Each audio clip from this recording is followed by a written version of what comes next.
Inflation is at a 40-year high after 8 years of this Prime Minister. Canadians cannot afford to eat, heat, and house themselves. Will he show a little bit of restraint and commit in tomorrow's budget to no new taxes? Do you remember when Liberals were fiscally prudent? I'm old enough to, and I'm not even as old as Warren Kinsella. Hi, I'm Brian Lilley, political columnist, joined by Warren Kinsella, a guy who used to work for the Liberals when they were fiscally prudent. Warren, I wanted to talk to you about this budget this week. Big spending budget, $497 billion, just shy of $500 billion. I'm going to guarantee you that it definitely comes in at over $500 billion when all is said and done. I think they kept that back just so they could not say they were going over that. But this is, we're up about $45 billion from what was projected in the previous budget. And there's going to be $59 billion that they're admitting to over the next 5 years of new spending. This is a government that only knows how to spend. What happened to fiscally prudent Liberals? Yeah, they've got a spending problem. Well, I don't think they're Liberals anymore. They're certainly not. And I'm as old as Methuselah. Thanks for reminding me. I really appreciate that. But, back in the beginning of time, when I had the great privilege of working for Jean Chrétien and Paul Martin was the finance minister, we believed in fiscal prudence in the Liberal Party. We believed in, making sure you've got enough in the bank account to pay for those social programs that people value so much. I was actually surprised by what Chrystia Freeland did this week. She had been talking about restraint. She had been talking about not doing anything to add to the inflationary cycle, because government can do that by adding to our taxes. And by the way, it sounds like Guilbeault has announced we're, along with the budget, big spending budget, we're now going to have the carbon tax for sure is going ahead, and it's not revenue neutral. It is going to cost people individually. So all of those things add up to costing more to live, the cost of living. I'm astounded that she did that because, obviously right now we need to get inflation under control, and she's just made it worse.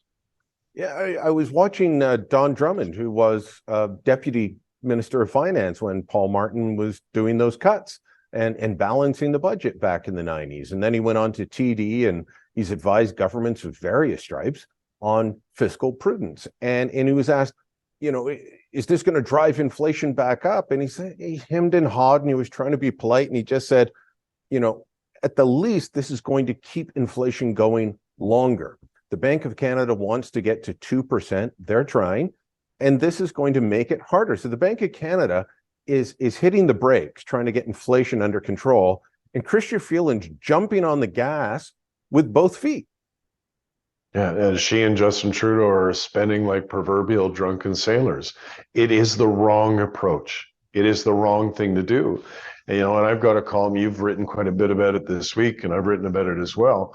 The other thing is, like, as a communications example, how to do budget communications, she did a crummy job. Because on the one hand, she was talking about some tax cuts and restraint and cutting back on some programs or some spending. But then she goes ahead with all of this other spending, which the Bank of Canada and others clearly don't want us to do. So she's got mixed messages at the center of this budget. And why I think a lot of people are confused by it. They don't know what is the main message. Is it spending more or spending less? It looks like she favors to spend more.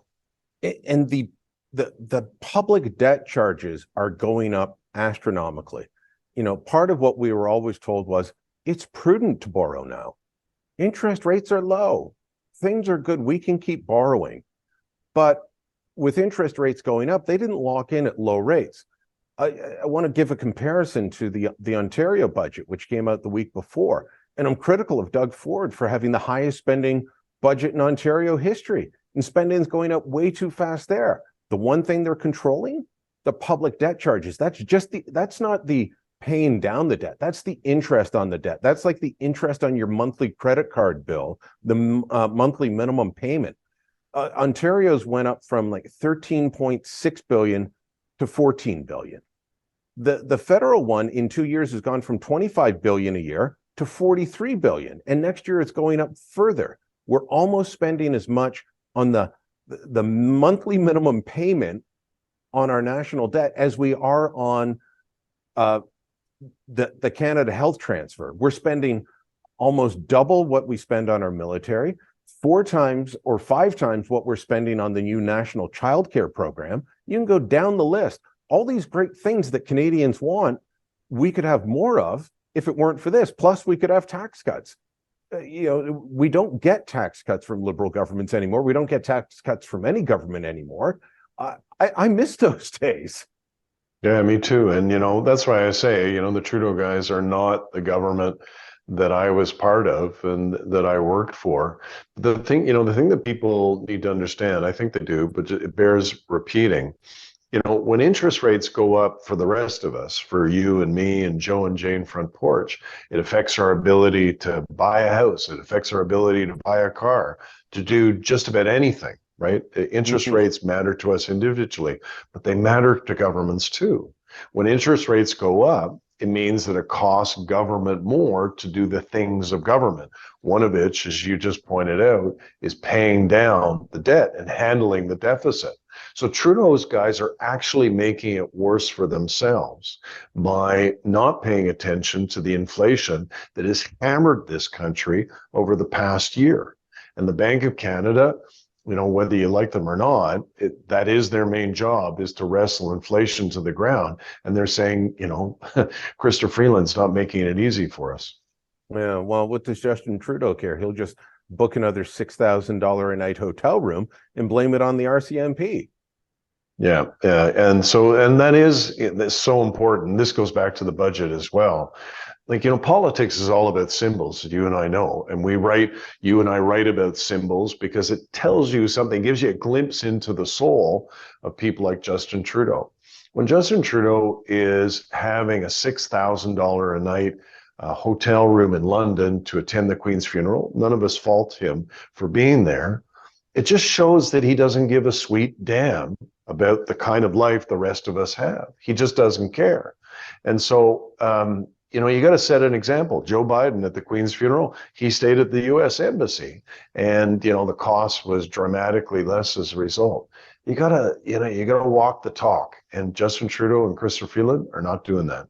All right, let us know what you think about this federal budget, the high spending ways, the ever-growing debt and deficits. Drop a comment down below, share this on social media, and don't forget to subscribe to our channel.